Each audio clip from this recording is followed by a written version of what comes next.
Secularism एक विदेशी विचारधारा है। उनका कहना है संविधान में सेक्युलर शब्द नहीं होना चाहिए था। मगर क्या ये बात सही है? क्या सेक्युलर भारत एक मजबूरी थी या एक जरूरत?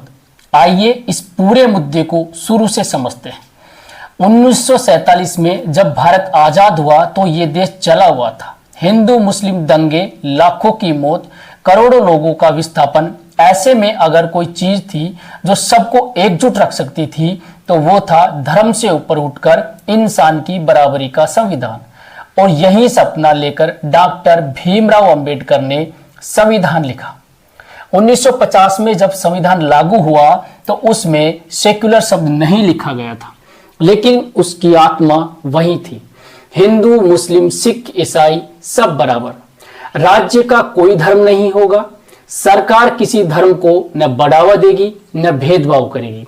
फिर 1976 में इमरजेंसी के दौरान जब संविधान में 42वां संशोधन हुआ तो उस आत्मा को शब्द भी मिल गए। भारत एक समाजवादी धर्मनिरपेक्ष लोकतांत्रिक गणराज्य होगा। अब आज कुछ लोग कह रहे हैं सेक्युलर शब्द तो इमरजेंसी में डाला गया था, तो वो तो लोकतंत्र का गला घोटने का समय था। सवाल ये है, क्या हमें सेक्युलर शब्द की जरूरत नहीं? क्या बिना उस शब्द के संविधान का मतलब बदल जाएगा?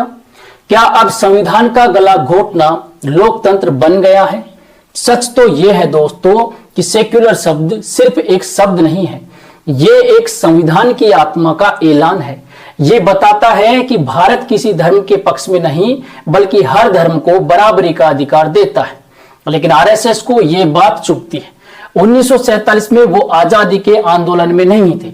1948 में गांधी की हत्या में उनके ही पूर्व स्वयंसेवक शामिल थे और आज वो देश को उस रास्ते पर ले जाना चाहते हैं